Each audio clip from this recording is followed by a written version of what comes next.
एक बार की बात है, बादशाह अकबर के दरबार में एक व्यापारी आया। वह व्यापारी बहुत ही समृद्ध और धनी था। उसने बादशाह अकबर से कहा, महाराज, मैं आपके दरबार में एक प्रश्न लेकर आया हूँ।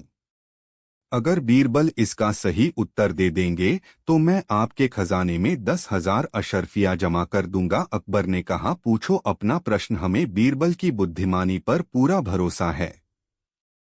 व्यापारी ने कहा, महाराज, मेरा प्रश्न यह है कि इस संसार में सबसे महत्वपूर्ण चीज क्या है जिसे पाने के लिए लोग जीवन भर संघर्ष करते हैं।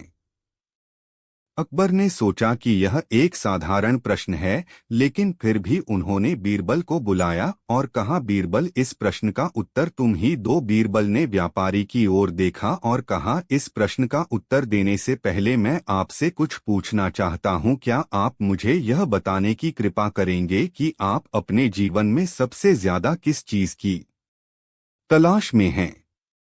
व्यापारी ने सोचा और जवाब दिया, मैं धन और संपत्ति की तलाश में हूँ। मेरे लिए सबसे महत्वपूर्ण चीज है अधिक से अधिक संपत्ति अर्जित करना। बीरबल मुस्कुराए और बोले, धन और संपत्ति महत्वपूर्ण हो सकती है, लेकिन यह सबसे महत्वपूर्ण चीज नहीं है। फिर उन्होंने दरबार के अन्य दरबारियों से पूछा, आप सबके लिए सबसे महत्वपूर्ण चीज क्या है? किसी ने कहा, मुझे ज्ञान सबसे महत्वपूर्ण लगता है। किसी ने कहा, मेरे लिए परिवार और प्रेम सबसे महत्वपूर्ण है, और किसी ने कहा, स्वास्थ्य सबसे महत्वपूर्ण है। बीरबल ने सभी उत्तर सुने और फिर बोले, महाराज, इस संसार में सबसे महत्वपूर्ण चीज हर व्यक्ति के लिए अलग अलग हो सकती है, लेकिन एक ऐसी चीज है जिसे सभी लोग पाने की कोशिश करते हैं और जिसकी सभी को जरूरत होती है। अकबर ने उत्सुकता से पूछा, वह क्या है? बीरबल ने उत्तर दिया, महाराज, वह चीज है संतोष। संतोष ही सबसे महत्वपूर्ण है। चाहे व्यक्ति कितना भी धन, ज्ञान, प्रेम या स्वास्थ्य क्यों न प्राप्त कर ले, अगर उसे संतोष नहीं है तो वह कभी खुश नहीं रह सकता। संतोष के बिना जीवन अधूरा है। व्यापारी ने बीरबल की बुद्धिमानी की प्रशंसा की और कहा, आपने सही कहा बीरबल, संतोषी वह महत्वपूर्ण चीज है जिसे पाने के लिए जीवन भर संघर्ष करते हैं। उसने अपनी प्रतिज्ञा के अनुसार 10,000 अशर्फिया अकबर के खजाने में जमा कर दें। अकबर ने बीरबल की समझदारी की फिर से प्रशंसा की और कहा, बीरबल, तुमने हमें एक बहुत महत्वपूर्ण शिक्षा दी है। संतोष ही सच्ची खुशी का स्रोत है। इस कहानी से यह सीखने को मिलता है कि जीवन में धन, ज्ञान, प्रेम और स्वास्थ्य महत्वपूर्ण है, लेकिन सबसे महत्वपूर्ण है संतोष। संतोष के बिना किसी भी चीज से सच्ची खुशी नहीं प्राप्त की जा सकती। बीरबल की यह सीख सबके दिलों में बस गई और सभी ने यह निश्चय किया कि वे अपने जीवन में संतोष को प्राथमिकता देंगे। अगली कहानी। एक बार की बात है, बादशाह अकबर ने दरबार में एक घोषणा की। उन्होंने कहा, मैं चाहता हूं कि सभी दरबारी मुझे एक ऐसी चीज लाकर दे जो न केवल खुशी के समय में खुशी दे बल्कि दुख के समय में दुख भी कम कर सके। जो भी यह कार्य सफलतापूर्वक करेगा उसे मैं इनाम दूंगा। इस चुनौती ने सभी दरबारियों को मुश्किल में डाल दिया। वे सभी सोचने लगे कि ऐसी कौन सी चीज हो सकती है जो दोनों स्थितियों में काम आए। कई दिनों तक सभी दरबारी अलग अलग वस्तुएं खोजते रहे, लेकिन कोई भी संतोषजनक उत्तर नहीं पा सका। अंततः बीरबल ने अकबर की चुनौती को स्वीकार किया और कहा, महाराज, मुझे कुछ दिन का समय दे, मैं आपको एक ऐसी चीज लाकर दूंगा जो आपकी अपेक्षाओं पर खरी उतरेगी। अकबर ने बीरबल को समय दिया। बीरबल ने काफी सोच विचार के बाद एक सुनार के पास जाकर एक अंगूठी बनवाए, उस अंगूठी पर कुछ शब्द खुदवाए और फिर वह दरबार में लौट आए। बीरबल ने अंगूठी अकबर को भेंट की और कहा, हाँ महाराज, यह अंगूठी ही आपकी खोज का समाधान है। अकबर ने अंगूठी को देखा और उस पर लिखे शब्द पढ़े, यह समय भी गुजर जाएगा। अकबर ने अंगूठी को ध्यान से देखा और मुस्कुराते हुए बोले, बीरबल, तुमने बहुत ही बुद्धिमानी से इस चुनौती का समाधान निकाला है। बीरबल ने समझाया, महाराज, जब आप खुश होंगे और इस अंगूठी को देखेंगे तो आपको यह याद दिलाएगी कि खुशी स्थायी नहीं है, यह समय भी गुजर जाएगा। और जब आप दुखी होंगे और इस अंगूठी को देखेंगे तो यह आपको सांत्वना देगी कि यह दुख भी स्थायी नहीं है, यह भी समय के साथ गुजर जाएगा। यह अंगूठी आपको जीवन के हर पहलू में धैर्य और संतुलन बनाए रखने में मदद करेगी। अकबर ने बीरबल की इस अद्भुत सोच की सराहना की और उन्हें इनाम दिया। उन्होंने घोषणा की कि इस अंगूठी को वे हमेशा अपने पास रखेंगे ताकि उन्हें हर समय यह याद रहे कि समय परिवर्तनशील है और धैर्य और संतुलन जीवन के हर क्षण में आवश्यक है। इस कहानी से हमें यह सीखने को मिलता है कि जीवन में चाहे कितनी भी कठिनाई या खुशी आए, हमें धैर्य और संतुलन बनाए रखना चाहिए। समय के साथ सभी परिस्थितियां बदल जाती है और हमें हमेशा यह याद रखना चाहिए कि यह समय भी गुजर जाएगा। बीरबल की बुद्धिमानी और उनके द्वारा दी गई यह सीख सदैव महत्वपूर्ण रहेगी। अगली कहानी। एक बार की बात है, बादशाह अकबर और उनके दरबार के सभी मंत्री एक गंभीर मसले पर चर्चा कर रहे थे। उसी दौरान अकबर ने एक प्रश्न उठाया, क्या दुनिया में ऐसा कोई काम है जो बिना किसी कीमत के हो सकता है?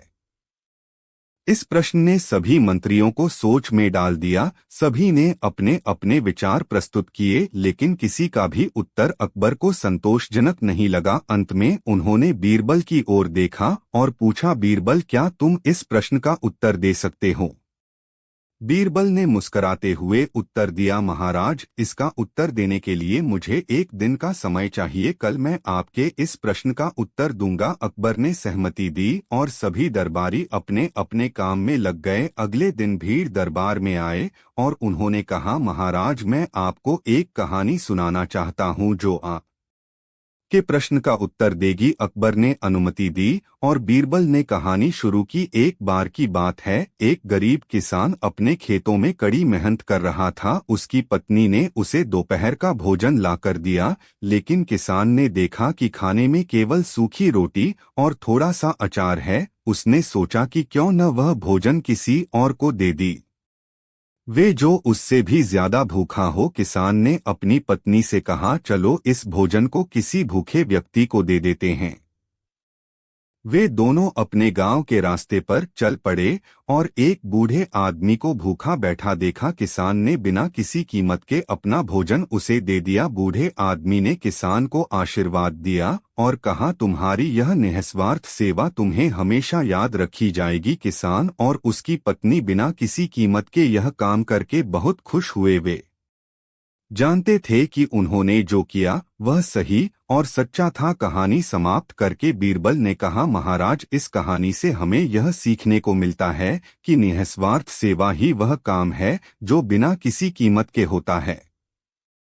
अकबर ने बीरबल की बात से सहमति जताई और उनकी बुद्धिमानी की प्रशंसा की। उन्होंने कहा, बीरबल, तुमने सही कहा, निस्वार्थ सेवा ही वह काम है जो बिना किसी कीमत के किया जा सकता है और यही हमारे जीवन में सच्ची खुशी और संतोष लाता है। इस घटना के बाद अकबर ने अपने दरबार में यह नियम लागू किया कि हर महीने एक दिन सभी दरबारी और नागरिक निस्वार्थ सेवा के कार्यों में भाग लेंगे।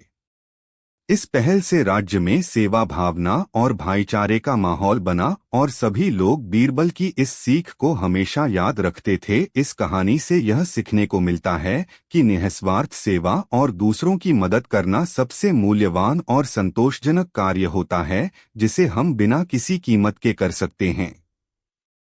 बीरबल की बुद्धिमानी और उनके द्वारा दी गई यह शिक्षा सदैव महत्वपूर्ण रहेगी। अगली कहानी।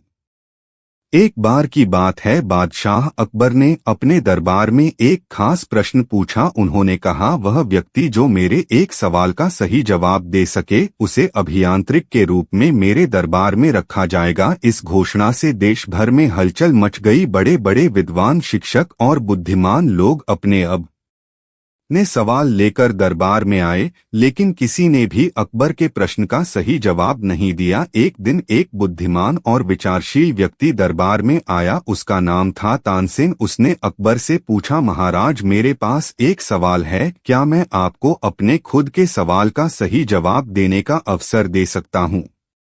अकबर ने हंसते हुए सहमति दी। तानसेन ने फिर अपना सवाल पूछा, महाराज, मेरा सवाल यह है कि क्या वह व्यक्ति जो मेरे एक सवाल का सही जवाब दे सके, उसे अभियांत्रिक के रूप में आपके दरबार में रखा जाएगा? दरबार में हंसी मच गई, क्योंकि तानसेन ने एक ही जवाब में दो प्रश्न पूछ दिए थे। अकबर ने उसके बुद्धिमानी को समझा और उसका सवाल स्वीकार किया। तानसेन ने फिर अकबर से कहा, महाराज, मेरा सवाल है, क्या वह व्यक्ति जो मेरे एक सवाल का सही जवाब दे सके, उसे अभियांत्रिक के रूप में आपके दरबार में रखा जाएगा? अकबर को समझ में नहीं आया कि कैसे इस सवाल का सही उत्तर दिया जाए। वे थोड़ी देर सोचते रहे, लेकिन उन्हें कोई समझ में नहीं आया। तभी बीरबल ने आकर कहा, महाराज, मुझे इसका उत्तर देने का अवसर दीजिए। बीरबल ने अकबर को समझाया, महाराज, यह सवाल तानसेन ने एक चाल के रूप में पूछा है। उन्होंने जब सवाल पूछा तो पहले सवाल का उत्तर दिया जा चुका था और उस उत्तर में एक और सवाल छिपा था। अकबर ने सवाल मान लिया और उसने जवाब दिया, हाँ तानसेन, वह व्यक्ति जो आपके सवाल का सही उत्तर दे सके, उसे अभियांत्रिक के रूप में मेरे दरबार में रखा जाएगा। इस प्रकार बीरबल ने तानसेन के चाल को समझा और सही उत्तर दिया। अकबर ने बीरबल की बुद्धिमानी की सराहना की और तानसेन को अभियांत्रिक के रूप में अपने दरबार में स्वागत किया। इस कहानी से सीखते हैं कि बुद्धिमानी और चालाकी से हर समस्या का समाधान निकालना संभव है। बुद्धिमान व्यक्ति हमेशा सोच समझकर ही निर्णय लेता है, जैसे कि बीरबल ने तानसेन के सवाल का जवाब देकर दिखाया। अगली कहानी। एक बार की बात है, बादशाह अकबर ने अपने दरबार में एक चुनौती दी। उन्होंने घोषणा की कि जो कोई भी ऐसा सवाल पूछेगा जिसका जवाब बीरबल नहीं दे पाएगा, उसे इनाम दिया जाएगा। यह सुनकर दरबारियों में उत्साह और जिज्ञासा फैल गई। सभी दरबारी और प्रजाजन अपने अपने सवालों के साथ दरबार में एक हुए। पहला दरबारी आगे आया और उसने बीरबल से पूछा, बीरबल, आकाश में तारे कितने हैं? बीरबल ने हंसते हुए कहा, यह तो बहुत ही आसान सवाल है। तारे गिनने के लिए आपको रात भर आकाश को देखना होगा और तब भी आप सही संख्या नहीं जान पाएंगे, इसलिए इसका कोई सटीक जवाब नहीं है। दूसरा दरबारी आगे आया और उसने पूछा, धरती पर कितने पर है? बीरबल ने मुस्कुराते हुए जवाब दिया, यह सवाल भी बहुत कठिन है। पेड़ों की संख्या गिनना असंभव है, क्योंकि वे हर दिन बढ़ते और बदलते रहते हैं। फिर एक और दरबारी आगे आया और उसने पूछा, समुद्र में पानी की मात्रा कितनी है? बीरबल ने उत्तर दिया, समुद्र का पानी भी कभी मापा नहीं जा सकता। यह असंभव है, क्योंकि समुद्र का पानी लगातार वाष्पित होता रहता है और नदियों से उसमें नया पानी जुटा रहता है। अकबर ने देखा कि बीरबल बहुत ही चतुराई से हर सवाल का जवाब दे रहा है। तब अकबर ने खुद बीरबल से एक सवाल पूछने का निश्चय किया। उन्होंने कहा, बीरबल, मुझे यह बताओ कि दुनिया में सबसे मूल्यवान चीज क्या है?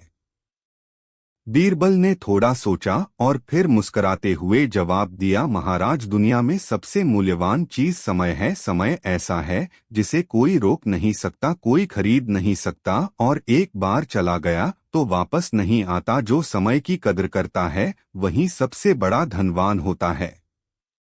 अकबर बीरबल के जवाब से बहुत प्रभावित हुए और उन्होंने उसकी बुद्धिमानी की प्रशंसा की। तभी दरबार में एक और व्यक्ति आया जो कि एक साधारण किसान था। उसने बीरबल से पूछा, बीरबल, मुझे यह बताओ कि आप हमेशा इतने बुद्धिमान और चतुर कैसे रहते हैं?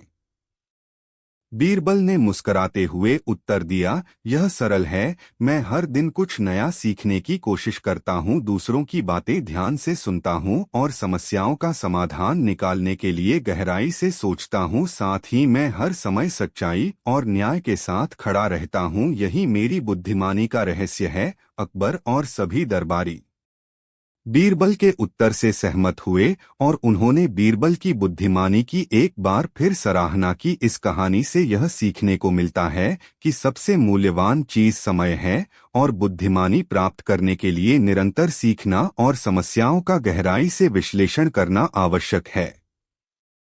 बीरबल की चतुराई और सच्चाई की समझ ने फिर से साबित कर दिया कि वह वाकई एक महान व्यक्ति है। अगली कहानी। एक बार की बात है, बादशाह अकबर के दरबार में एक अनोखी समस्या आई। एक दिन एक गरीब महिला दरबार में आई और उसने अकबर से न्याय की गुहार लगाई। उसने कहा कि उसके पास एक गाय थी जो उसका एकमात्र साधन थी, लेकिन पड़ोसी ने उसकी गाय को मार डाला है। अकबर ने उस महिला के पड़ोसी को दरबार में बुलवाया और पूछा, तुमने इस महिला की गाय क्यों मारी? पड़ोसी ने जवाब दिया, महाराज, यह गाय मेरे खेत में घुस आई थी और उसने मेरी फसल को बहुत नुकसान पहुंचाया। गुस्से में आकर मैंने उसे मार डाला। अकबर ने सोचा कि यह मामला काफी जटिल है और इसका सही समाधान निकाला जरूरी है। उन्होंने बीरबल से कहा, बीरबल, इस मामले को सुलझाने के लिए तुम्हारी बुद्धिमानी की आवश्यकता है। बीरबल ने थोड़ी देर सोचने के बाद अकबर से कहा, महाराज, हमें इस मामले की पूरी सच्चाई जाननी होगी। क्या मैं इन दोनों पक्षों से कुछ सवाल पूछ सकता हूँ? अकबर ने सहमति दी। बीरबल ने महिला से पूछा, तुम्हारी गाय कैसे पड़ोसी के खेत में चली गई? महिला ने उत्तर दिया, गाय का रस्सी टूट गया था और वह अपने आप ही वहां चली गई। बीरबल ने फिर पड़ोसी से पूछा, तुम्हें गाय को मारने की जरूरत क्यों महसूस हुई? क्या तुम उसे वापस नहीं कर सकते थे? पड़ोसी ने कहा, मुझे बहुत गुस्सा आ गया था क्योंकि मेरी फसल बर्बाद हो गई थी। बीरबल ने फिर अकबर से कहा, महाराज, इस मामले में सबसे महत्वपूर्ण बात यह है कि गाय इस महिला का एकमात्र साधन थी और उसे मारा गया है। हमें यह देखना होगा कि न्याय कैसे किया जाए। बीरबल ने दोनों पक्षों की बातें सुनने के बाद फैसला सुनाया, इस महिला की गाय मारने की गलती इस पड़ोसी की है, इसलिए इस पड़ोसी को महिला को उसकी गाय की कीमत चुकानी चाहिए और साथ ही उसे मुआवजा भी देना चाहिए ताकि महिला अपने जीवनयापन के लिए एक नई गाय खरीद सके। अकबर ने बीरबल के फैसले को सही माना और आदेश दिया कि पड़ोसी महिला को उसकी गाय की पूरी कीमत और अतिरिक्त मुआवजा दें। इस घटना से सभी दरबारियों ने सीखा कि गुस्से में आकर किसी की संपत्ति को नुकसान पहुंचाना अनुचित है और न्याय के लिए सही और संतुलित दृष्टिकोण अपनाना आवश्यक है। बीरबल की बुद्धिमानी और समझदारी ने एक बार फिर साबित कर दिया कि सही न्याय कैसे किया जाता है। अगली कहानी। कबार की बात है, बादशाह अकबर ने दरबार में यह घोषणा की कि वे चाहते हैं कि उनके दरबार के सभी दरबारी अपनी सबसे मूल्यवान वस्तु लेकर आए और उसे सबके सामने प्रस्तुत करें। अकबर का उद्देश्य यह देखना था कि उनके दरबारियों के लिए सबसे मूल्यवान वस्तु क्या है और उसके पीछे क्या कहानी है। दरबार में सभी दरबारी अपनी अपनी मूल्यवान वस्तुएं लेकर आए। किसी ने कीमती हीरे जवाहरात पेश किए तो किसी ने दुर्लभ किताबें। हर किसी के पास कुछ न कुछ अद्वितीय और अनमोल था। फिर बारी आई बीरबल की। बीरबल ने अपने पास से एक छोटी सी मिट्टी की गुड़िया निकाली और उसे अकबर के सामने प्रस्तुत किया। सभी दरबारी हंस पड़े और सोचने लगे कि बीरबल के पास इससे ज्यादा मूल्यवान कुछ नहीं है। क्या? अकबर ने भी हैरान होकर पूछा, बीरबल, यह मिट्टी की गुड़िया तुम्हारे लिए सबसे मूल्यवान वस्तु के से हो सकती है? बीरबल ने मुस्कुराते हुए उत्तर दिया, महाराज, इस गुड़िया की कहानी सुनाने के बाद आप समझेंगे कि यह मेरे लिए इतनी मूल्यवान क्यों है। बीरबल ने कहानी शुरू की। कुछ वर्षों पहले मैं एक छोटे से गांव से गुजर रहा था। वहां मैंने देखा कि एक छोटी बच्ची रो रही थी। मैंने उससे पूछा कि वह क्यों रो रही है, तो उसने बताया कि उसकी प्रिय मिट्टी की गुड़िया टूट गई है। वह गुड़िया उसके पास एकमात्र खिलौना था जिसे उसकी माँ ने उसे उपहार में दिया था। मैंने उस बच्ची की दुख भरी कहानी सुनी और तुरंत उसे एक नई गुड़िया देने का वादा किया। मैंने पास के कुम्हार से एक सुंदर मिट्टी की गुड़िया बनवाई और उसे उस बच्ची को दे दी। उसकी खुशी और मुस्कान देखकर मुझे एहसास हुआ कि इस छोटी सी वस्तु ने कितनी बड़ी खुशी दी। उस दिन से मैंने यह गुड़िया अपने पास रखी है ताकि मुझे हमेशा याद रहे कि सच्ची खुशी और मूल्यवान वस्तुएं धन और दौलत में नहीं बल्कि दूसरों की खुशी में होती है। अकबर और सभी दरबारी बीरबल की कहानी सुनकर भावुक हो गए। अकबर ने कहा, बीरबल, तुमने हमें सिखाया है कि सच्चा मूल्य और खुशी उन छोटे छोटे क्षणों में होती है जो हम दूसरों को खुशी देकर प्राप्त करते हैं। यह मिट्टी की गुड़िया वास्तव में सबसे मूल्यवान है। इस घटना से दरबारियों को यह सीखने को मिला कि धन और दौलत से ज्यादा महत्वपूर्ण मानवता और गया है। बीरबल की यह कहानी सबके दिलों को छू गई और उन्हें असली मूल्य और खुशी का मतलब समझाया।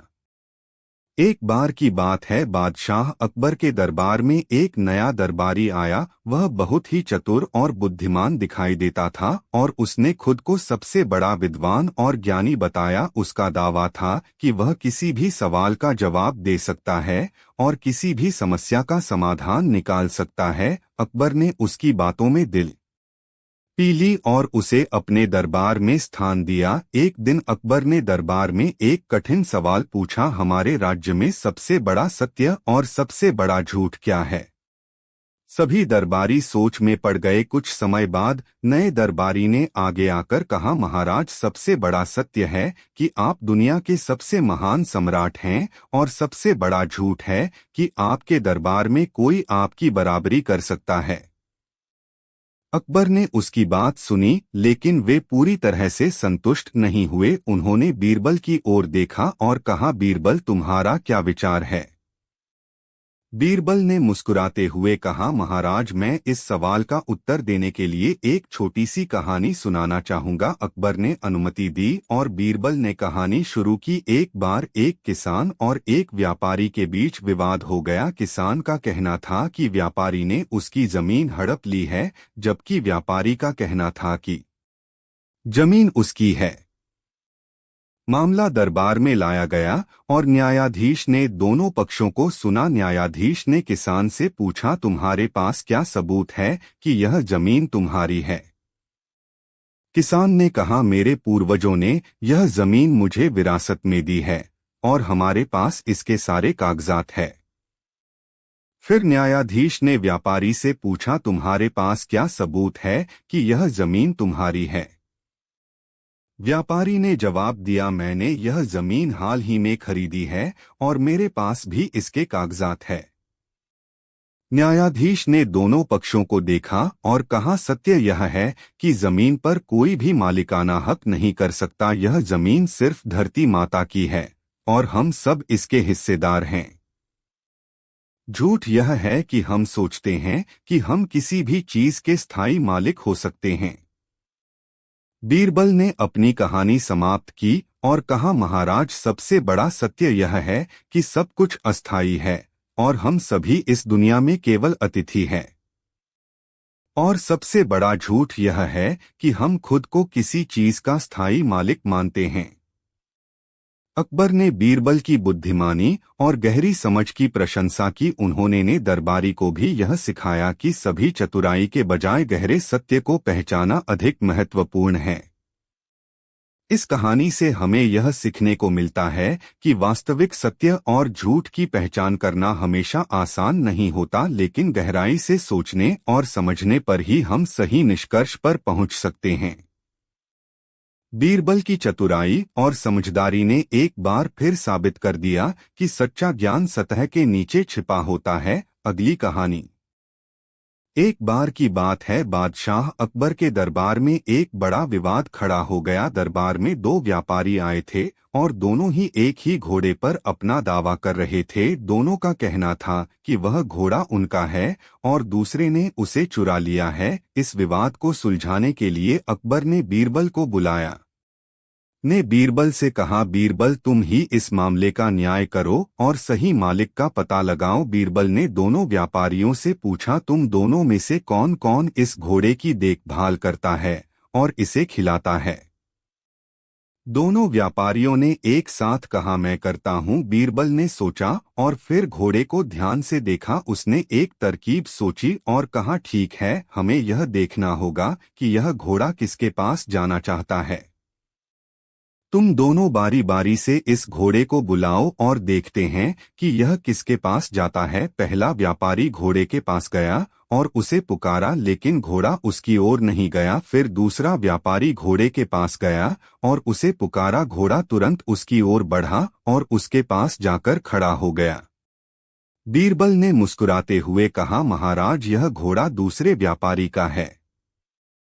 घोड़ा हमेशा अपने असली मालिक को पहचानता है और उसके पास जाना चाहता है। पहला व्यापारी निराश हो गया और उसने स्वीकार किया कि वह झूठ बोल रहा था। उसने माफी मांगी और घोड़े को उसके सही मालिक को लौटा दिया। अकबर ने बीरबल की बुद्धिमानी और न्याय की सराहना की। इस कहानी से यह सीखने को मिलता है कि सच्चाई हमेशा सामने आती है, चाहे स्थिति कितनी भी कठिन क्यों न हो। बीरबल ने अपनी चतुराई से यह साबित कर दिया कि न्याय के लिए बुद्धिमानी और सूझबूझ कितनी महत्वपूर्ण होती है। अगली कहानी एक बार की बात है। बादशाह अकबर के दरबार में एक दिन एक अनोखा आदमी आया। वह आदमी अपने सिर पर मिट्टी के बर्तन उठाए हुए था और उसने दावा किया कि वह दुनिया का सबसे बड़ा जादूगर है। उसने कहा, महाराज, मैं अपनी जादूगरी से किसी भी व्यक्ति को कुछ ही क्षणों में अमीर बना सकता हूं। अकबर ने उसकी बातों में दिलचस्पी ली और कहा, ठीक है, हमें दिखाओ कि तुम क्या कर सकते हो। वह आदमी मुस्कुराया और उसने दरबार के एक साधारण से व्यक्ति को बुलाया। उसने उस व्यक्ति को बर्तन पकड़ने के लिए कहा और फिर अपने मंत्रों का जाप करने लगा। थोड़ी देर बाद उसने बटन को उल्टा कर दिया और उसमें से सोने की मुद्राएं गिरने लगी। सभी दरबारी यह देखकर हैरान रह गए। अकबर ने कहा, यह तो वाकई अद्भुत है। अगर तुम सच में इतने बड़े जादूगर हो तो यह सोने की मुद्राएं हमेशा असली ही रहेंगी। बीरबल, जो चुपचाप यह सब देख रहे थे, उन्होंने उस आदमी की चालाकी को भांप लिया। बीरबल ने कहा, महाराज, मुझे एक बार यह बर्तन देखने की अनुमति दें। अकबर ने अनुमति दी और बीरबल ने बर्तन की जांच की। उन्होंने बटन के अंदर एक गुप्त पाया जिसमें सोने की मुद्राएं छुपाई गई थी। बीरबल ने मुस्कुराते हुए कहा, महाराज, यह व्यक्ति हमें धोखा दे रहा है। यह असली जादूगर नहीं है, बल्कि एक चालाक ठग है। इस बर्तन में पहले से ही सोने की मुद्राएं छुपाई गई थी। अकबर ने उस ठग को पकड़ने का आदेश दिया और उसे सजा दी। उन्होंने बीरबल की बुद्धिमानी की एक बार फिर सराहना की। इस कहानी से हमें यह सीखने को मिलता है कि हर चमकने वाली चीज सोना नहीं होती। हमें हमेशा सावधान रहना चाहिए और सत्य को जांचने के लिए अपनी बुद्धि और सूझबूझ का उपयोग करना चाहिए। बीरबल ने अपनी चतुराई से यह साबित कर दिया कि सच्चाई की पहचान कैसे की जाती है और हमें धोखाधड़ी से कैसे बचाया जा सकता है। अगली कहानी एक बार की बात है। बादशाह अकबर ने अपने दरबार में एक नया प्रयोग करने का सोचा। उन्होंने दरबारियों से कहा, हमारे राज्य में बहुत से चतुर और बुद्धिमान लोग हैं, लेकिन मैं देखना चाहता हूं कि उनमें से सबसे बुद्धिमान कौन है। इसलिए मैं एक प्रतियोगिता आयोजित करना चाहता हूं जिसमें सभी दरबारी और प्रजाजन भाग ले सकते हैं। प्रतियोगिता का उद्देश्य होगा कि जो सबसे कठिन पहेली को हल करेगा वह विजेता होगा। दरबार में सभी लोग उत्साहित हो गए और उन्होंने इस प्रतियोगिता में भाग लेने की इच्छा जताई। प्रतियोगिता का दिन आया और दरबार में बहुत सारे लोग उपस्थित हुए। अकबर ने सबसे कठिन पहेली प्रस्तुत की। ऐसा क्या है जो बिना पैरों के चलता है, बिना पंखों के उड़ता है और बिना मुंह के बोलता है? सभी लोग इस पहेली को सुनकर हैरान हो गए और सोचने लगे। बहुत से लोगों ने अपने अपने उत्तर दिए, लेकिन कोई भी सही उत्तर नहीं दे पाया। अकबर ने बीरबल की ओर देखा और कहा, बीरबल, तुम्हें क्या लगता है, इसका उत्तर क्या हो सकता है? बीरबल ने मुस्कुराते हुए उत्तर दिया, महाराज, इसका उत्तर समय है। समय बिना पैरों के चलता है, बिना पंखों के उड़ता है और बिना मुंह के बोलता है। समय सब कुछ कहता है, हमें सब कुछ सिखाता है और हमारे जीवन को दिशा देता है। अकबर और दरबारियों ने बीरबल की बुद्धिमानी की सराहना की। अकबर ने कहा, बीरबल, तुमने फिर से साबित कर दिया कि तुम सबसे चतुर और बुद्धिमान हो। तुम्हारा उत्तर बिल्कुल सही है और समय की महत्ता को बहुत ही सुंदर तरीके से व्यक्त करता है। इस प्रतियोगिता में बीरबल ने जीत हासिल की और बादशाह अकबर ने उन्हें सम्मानित किया। इस घटना से सभी दरबारी और प्रजाजन ने यह सीखा कि समय का मूल्य कितना महत्वपूर्ण है और इसे समझना और इसका सदुपयोग करना कितना आवश्यक है। इस कहानी से हमें यह सीखने को मिलता है कि बुद्धिमानी और सूझबूझ के साथ हम किसी भी कठिनाई का हल निकाल सकते हैं और समय की कदर करनी चाहिए, क्योंकि समय सबसे मूल्यवान और शक्तिशाली चीज है जो हमें जीवन में उपलब्ध होती है। अगली कहानी। एक बार की बात है, बादशाह अकबर के दरबार में एक बहुत ही विचित्र घटना घटी। दरबार में एक दिन एक व्यापारी आया और उसने अकबर से न्याय की गुहार लगाई। व्यापारी का कहना था कि उसका बहुत कीमती हार चोरी हो गया है और उसे शक है कि चोरी का आरोपी दरबार में ही मौजूद है। अकबर ने तुरंत दरबारियों से पूछताछ शुरू की, लेकिन किसी ने भी हार के बारे में कुछ नहीं बताया। तब अकबर ने बीरबल से कहा, बीरबल, हमें इस मामले को सुलझाने के लिए तुम्हारी चतुराई की आवश्यकता है। बीरबल ने व्यापारी से पूछा, आपको कैसे पता चला कि हार चोरी हो गया है?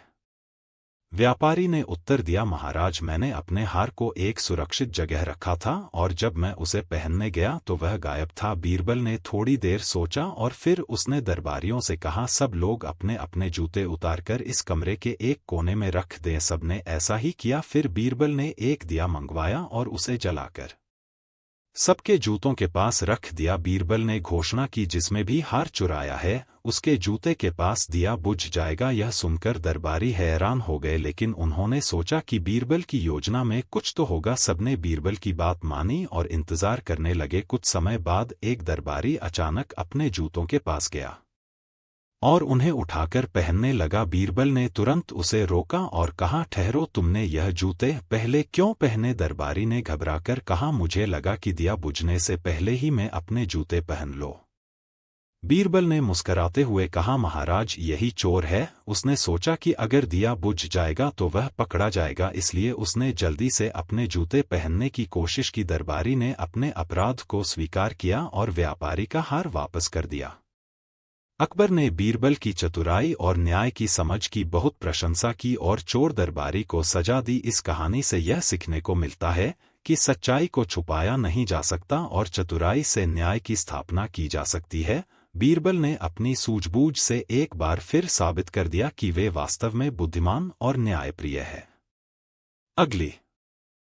एक बार की बात है, बादशाह अकबर ने अपने दरबार में एक विचित्र आदेश जारी किया। उन्होंने घोषणा की कि उनके राज्य में जो भी सबसे बड़ा झूठ बोलेगा उसे एक इनाम दिया जाएगा। यह सुनकर सभी दरबारी हैरान रह गए, क्योंकि उन्हें यह समझ नहीं आ रहा था कि झूठ बोलने पर इनाम क्यों मिलेगा, लेकिन अकबर का आदेश था, इसलिए सभी दरबारी और लोग कोशिश करने लगे। दरबार में कई लोग आए और अपने अपने तरीके से बड़े बड़े झूठ बोले, लेकिन अकबर को कोई भी झूठ बहुत बड़ा और अनोखा नहीं लगा। फिर एक दिन बीरबल ने अकबर से कहा, महाराज, मुझे इस प्रतियोगिता में हिस्सा लेने की अनुमति दें, मैं भी एक बड़ा झूठ बोलना चाहता हूं। अकबर ने हंसते हुए कहा, बीरबल, मुझे यकीन है कि तुम्हारा झूठ सबसे बड़ा और अनोखा होगा। आओ, हमें अपना झूठ सुनाओ। बीरबल ने मुस्कुराते हुए कहना शुरू किया, महाराज, जब मैं आज सुबह अपने घर से निकल रहा था तो मुझे रास्ते में एक बहुत बड़ा पहाड़ मिला। उस पहाड़ ने मुझसे कहा कि वह खुद दरबार में आना चाहता है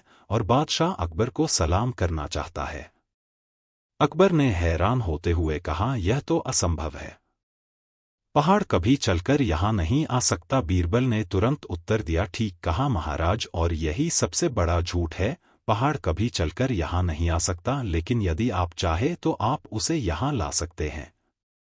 अकबर और सभी दरबारी बीरबल की चतुराई पर हंस पड़े। अकबर ने बीरबल की बुद्धिमानी की प्रशंसा की और घोषणा की कि इस प्रतियोगिता का विजेता बीरबल ही है, क्योंकि उसने सबसे बड़ा और अनोखा झूठ बोला था। इस कहानी से यह सीखने को मिलता है कि कभी कभी सबसे साधारण चीजों में भी असाधारणता छिपी होती है और बीरबल ने अपनी चतुराई से यह साबित कर दिया। अकबर ने बीरबल को इनाम दिया और उनकी बुद्धिमत्ता की एक बार फिर सराहना की। अगली कहानी। यह कहानी अकबर और बीरबल की चतुराई और सूझबूझ को दर्शाती है। एक बार की बात है, बादशाह अकबर ने दरबार में एक प्रतियोगिता आयोजित की। उन्होंने घोषणा की कि जो व्यक्ति सबसे अनोखा और मनोरंजक काम करके दिखाएगा उसे अच्छा इनाम दिया जाएगा। बहुत सारे लोग दरबार में आए और अपने अपने तरीके से मनोरंजन करने की कोशिश की, लेकिन कोई भी अकबर को पूरी तरह संतुष्ट नहीं कर पाया। तभी एक आदमी दरबार में आया। वह बहुत ही साधारण कपड़ों में था और उसके पास एक बड़ा थैला था। अकबर ने उससे पूछा, तुम्हारा क्या काम है और तुम हमारे सामने क्या प्रदर्शन करोगे? आदमी ने उत्तर दिया, महाराज, मैं जूते जोड़ने का काम करता हूं और मैं आपके सभी दरबारियों के जूते एक साथ जोड़ सकता हूं। अकबर ने उत्सुकता से कहा, ठीक है, दिखाओ हमें कि तुम क्या कर सकते हो। वह आदमी अपने थैले से एक मजबूत रस्सी निकाला और दरबार में बैठे सभी दरबारियों के जूतों को जोड़ने लगा। कुछ ही देर में उसने सभी जूतों को एक साथ जोड़ दिया। दरबारियों के जूते एक दूसरे से बंध गए और वे हिलडुल भी नहीं पा रहे थे। अकबर और दरबारियों को यह बहुत मनोरंजक और अद्वितीय लगा। उन्होंने उस आदमी की प्रशंसा की और उसे इनाम देने का वादा किया। लेकिन तभी अकबर ने सोचा, अब हम सब अपने जूतों को कैसे अलग करेंगे? उन्होंने बीरबल की ओर देखा और कहा, बीरबल, इस समस्या का समाधान तो निकालो। बीरबल ने मुस्कुराते हुए कहा, महाराज, इस समस्या का समाधान बहुत सरल है। हमें बस इस आदमी से कहना है कि वह अपने तरीके से इन जूतों को फिर से अलग कर दे। अकबर ने उस आदमी से कहा, अब इन जूतों को फिर से अलग करो। वह आदमी मुस्कराया और उसने अपने थैले से एक छोटा चाकू निकाला। उसने बहुत ही कुशलता से सभी रस्सियों को काटा और सभी जूतों को अलग कर दिया। अकबर ने उसकी कुशलता और बुद्धिमानी की प्रशंसा की और उसे पुरस्कार के रूप में सोने की मुद्राएं दी। दरबारियों ने भी राहत की सांस ली और सबने मिलकर बीरबल और उस आदमी की सराहना की। इस कहानी से यह सीखने को मिलता है कि कभी कभी समस्या का समाधान वहीं छिपा होता है जहां से समस्या उत्पन्न होती है। बीरबल की सूझबूझ ने एक बार फिर सबको प्रभावित किया। अगली कहानी। जब इस संसार में अत्याचार होता है तो स्वयं भगवान आ जाते हैं। तो इस प्रकार भगवान विष्णु, जिन्होंने यह दुनिया बनाई, उन्होंने राम जी का अवतार लेकर अत्याचारी रावण का वध करके संसार को बुराई से मुक्ति दिलाई। तो बोलो भगवान श्री राम की जाए। भगवान श्री राम की। जहां बना काफी देर से महसूस कर रहा हूं कि आप लगातार कुछ सोच रहे हैं। आप सही कह रहे हैं, बिरबल गई कुछ सोच रहे हैं। क्या मैं जान सकता हूं जहां बना कि आप क्या सोच रहे हैं? दरअसल हम आपसे एक सवाल पूछना चाहते हैं, लेकिन आप कहीं नाराज न हो जाए, इसलिए हम आपसे कुछ पूछ नहीं पा रहे हैं। आप हमारे सलाहकार से पहले हमारे मित्र हैं।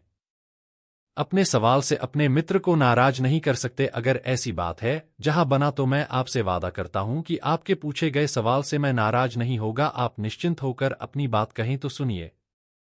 हमें आपके दर्शन शास्त्र समझ नहीं आ रहे हैं। हमारे मुताबिक आपके भगवान और हमारी स्थिति बिल्कुल एक सी। हम हमेशा बुराई को हराने के लिए अपने सहायकों को देश के कोने कोने में भेजते हैं, क्योंकि हर जगह हमारा उपस्थित होना मुमकिन नहीं। मगर आपके भगवान, जिसने संसार बनाया है, वह तो हर बुराई को कुचलने के लिए स्वयं धरती पर आ जाते हैं। कभी राम तो कभी कृष्ण और कभी परशुराम बन गया। ऐसा क्यों बीरबल? इतने शक्तिशाली, इतने ताकतवर होने के बावजूद आपके भगवान बुराई को खत्म करने के लिए अपने सहायकों को क्यों नहीं भेजते हैं? आपके सवाल का जवाब मेरे पास नहीं है। जहां पनाह, यानी आप यह कहना चाहते हैं कि आपको अपने ही शास्त्रों का इल्म नहीं। जहां बना, ऐसा नहीं है। लेकिन आपकी बातों से तो हमें यही महसूस हुआ। फिर वह और यह कहते हुए हमें बहुत अफसोस हो रहा है कि हमारे दरबार के सबसे बेशकीमती रत्न को अपने ही धर्म की पूरी जानकारी नहीं। हम आपको हमारे इस सवाल का जवाब देने के लिए 2 दिन का वक्त देते हैं। अगर आप हमें सही जवाब नहीं दे पाएंगे तो मजबूरन हमें आपसे विशेष सलाहकार का बाद वापस लेना। नींबू रहे हैं उन्हीं इनमें लूट लिया को है ने भी हूं रामू ने है। क्या है जहां पर कि भट्टी की सिद्दकी बता रही हैं कि आप परेशान ही। बेगम, आज हमने बीरबल से उनके धर्म को लेकर एक सवाल किया था। जिसका जवाब नहीं दे पाए हम सुनते हैं, जहां आपको तो पता ही है, बेगम साहिबा के बिरबल हमारे सबसे खास सलाहकार हैं। जिस पौधे बरबस है, उस सौदे पर रहने वाले हर शख्स को अपने धर्म का इल्म होना बहुत जरूरी है। क्योंकि देश सिर्फ बात दौर कानून व्यवस्था से नहीं बल्कि धार्मिक गतिविधियों से भी चलता है, और धार्मिक गतिविधियों को सही ढंग से वही चला सकता है जिससे उसका इल्म। इसलिए हमारे सलाहकार को अपने धर्म का इल्म होना जरूरी है। अब जिन गरीब मजदूर बीरबल बहुत तेज बुद्धि के हैं, 5 नहीं तो कल की सवाल का जवाब जरूर देंगे। अगर नहीं दे पाए तो है विशेष सलाहकार के पद से हमें हटाना होगा। बेगम, आज शहजादे को गर्मी कुछ ज्यादा ही महसूस हो रही। आप उन्हें लोरी सुनाई, हम पंखा चुराते आई। आपके पास तो हर सवाल का जवाब होता है। सलामी दी है अपनी महाराज को, उनकी सवाल का जवाब नहीं दिया। मैं भी एक साधारण मनुष्य ही हूं। उर्वशी, उस वक्त मुझे जहां बना के सवाल का जवाब नहीं सूझा। सच कहूं तो मैं अब तक उनके सवाल का जवाब ढूंढ नहीं पाया कि संसार बनाने वाले भगवान संसार की बुराई को खत्म करने स्वयं क्यों चले आते हैं, जबकि इस काम के लिए वे अपने विशेष सहायक को भी भेज सकते हैं। आप चिंता न करें ईशानी, आपको जल्द ही इस सवाल का जवाब मिल जाएगा। आप पर पूरा भरोसा है। रात बहुत हो चुकी है, चलकर आराम कर लीजिए। नहीं उर्वशी, जब तक मुझे जहां बना के सवाल का जवाब नहीं मिल जाता मैं सो नहीं पाऊंगा। मैं जरा बाहर टहल कर आता हूं। शेर, हाँ बीरबल, क्या आपको हमारे इस सवाल का जवाब मिला? मुझे पूरी उम्मीद है। जहां बना आपकी तय सीमा से पहले ही मैं आपको आपके सवाल का जवाब दे दूंगा कि मुसीबत के समय भगवान हमारी रक्षा करने स्वयं धरती पर आने की बजाय अपने साथ को ही क्यों नहीं भेजते थे? हमें भी आपकी उम्मीद पर उम्मीद है। ये क्या है? सुलोचना शहजादे को लेकर नाव के किनारे पर क्यों खड़ी है? क्या इसे इतनी भी समझ नहीं थी कि बहता हुआ पानी कभी भी नाव को झटका दे सकता है और ऐसे में कुछ भी हो सकता है? शाकाहार है। क्या हुआ है? जरा रुकिए रुकिए, जहां बना शहजाद रहे शहजादे, जहां तक ही। ये क्या बेगम शहजादे आपके पास है तो ये कौन है? गुदा, ये क्या सुरक्षा शहजादे की जगह गुड्डा पकड़ा हुआ था। तुमने हमें जल्दी से इसका मतलब समझाइए, वरना हम तुम्हें ऐसी सजा देंगे जो तुम सपने में भी नहीं सोच सकते हैं। इससे माफ कर दीजिए जहां बना, इसमें सुलोचना का कोई कसूर नहीं, इसलिए जो भी किया मेरे कहने पर किया। अब तो हमारी हैरानी और भी ज्यादा बढ़ गई है यह जानने के लिए बिरबल कि आपने हमारे साथ ऐसा बेहुदा मजाक क्यों किया। यह मजाक नहीं है जहां बना, बल्कि अपनी बात आपके सामने बेहतर तरीके से रखने की ये मेरी सिर्फ एक कोशिश भर है। साफ साफ बताओ बीरबल, आखिर तुम कहना क्या चाहते हो? जहां पर आप जानना चाहते थे ना कि भगवान हम लोगों को मुश्किल में देखकर अपने सहायकों को भेजने की बजाय हमारी रक्षा करने स्वयं क्यों चले आते हैं? मैं आपको बस वही बात समझाने की कोशिश कर रहा था। तो ये बात है। तो ठीक है बिरबल, हमें खुलकर अपनी बात समझाई। जहां पनाह, जिस प्रकार आप अपने बच्चे को खतरे में देखकर उसे बचाने के लिए स्वयं दौड़ पड़े, मैंने आपको रोकना चाहा लेकिन आप नहीं रुके। यहां तक कि आपने किसी सैनिक को भी शहजादे को बचाने के लिए नहीं कहा। उसी प्रकार संसार बनाने वाले भगवान के लिए हम सब उनके बच्चे हैं। हमें मुसीबत में देखकर वो ठीक वैसे ही बेचैन हो जाते हैं जैसे आप अपनी संतान को लेकर हुए, इसीलिए वे हमारी रक्षा करने के लिए स्वयं धरती पर आ जाते हैं। को फेरबदल सच में लाजवाब है। हर बार की तरह इस बार भी आपने अपनी बात को कहने का बेहद खूबसूरत तरीका निकाला। हमें आप पर गर्व है फिर, और इसी बात पर हमारे गले लग जाएगी। जानवर, जिन्ना और फिर बाजी। 4 बार फिर बाजी लगा था। में और जाने और श्रापित नदी। एक समय की बात है, यमुना नदी का पानी सूखने की वजह से राज्य में भयंकर सूखा पड़ा था, जिसके कारण कुपोषण का शिकार हो रहे थे। जीत शक्ति परिषद बादशाह अकबर ने यह मुद्दा दरबारियों के सामने उठाया था, परंतु भीड़ वहां मौजूद नहीं थे, जो पर अब तक का सबसे बड़ा संकट आया हुआ है। और बीरबल कारण, माफ कीजिए जिले इलाही लगता है, बीरबल झुमरी तलैया घूमने गया है। बीरबल की लापरवाही से बादशाह आग बबूला हो गए, परंतु उन्होंने अपने आप को शांत किया और बोली, ठीक है तो बताओ को यमुना के सूखने की वजह पता चलने के बाद सा हमारे राज्य की दशा देख मुझसे रहा नहीं गया, इसलिए मेरे यमुना किनारे जाकर निरीक्षण करने का फैसला किया और वहां मुझे एक अंतर्यामी पुरुष बाबा पानीपुरी मिले। उन्होंने अपनी अंतर्शक्ति से पता लगाया कि यमुना का पानी क्यों सूख गया है, तो इंतजार किस बात का, बाबा को तुरंत पेश किया जाए। जैसे ही बाबा उन्होंने बाद आपको दो आदि और वो बोली, मूर्ख बालक, यमुना इसलिए सूख गई है क्योंकि हमने उसे श्राप दिया है। ये सारे दरबार में हड़कंप मच गया। क्या आप क्या कह रहे हैं? हमने ऐसा क्यों किया? वो दरअसल बाबा ने बताया कि कुछ दिनों पहले वह यमुना के किनारे अपनी प्यास बुझाने गए थे, परंतु तभी उन्हें कुछ सिपाहियों ने रोक दिया। होंगे बाबा जले बेटा, मैं तो केवल पानी पीने जा रहा हूं, यह पानी सिर्फ राज्य के लोगों के लिए है। से पता नहीं कहां से आ जाके भूखे प्यासे ही अपमान। बाबा बेहद क्रोधित हो गए और बोली, या बाबा पानी पूरी का इतना मान जाओ, मैं तुम्हें श्राप देता हूं, दिनों में इस नदी का पानी सूख जाएगा, यह मेरा जवाब है। श्रम ही बादशाह को आश्चर्य हुआ और उन्होंने तुरंत बाबा से माफी मांगी। तो बेहद दुख की बात है, न समझ सिपाहियों की तरफ से हम आपसे माफी मांगते हैं, कृपया उनकी गलती की सजा पूरे राज्य को मत दीजिए।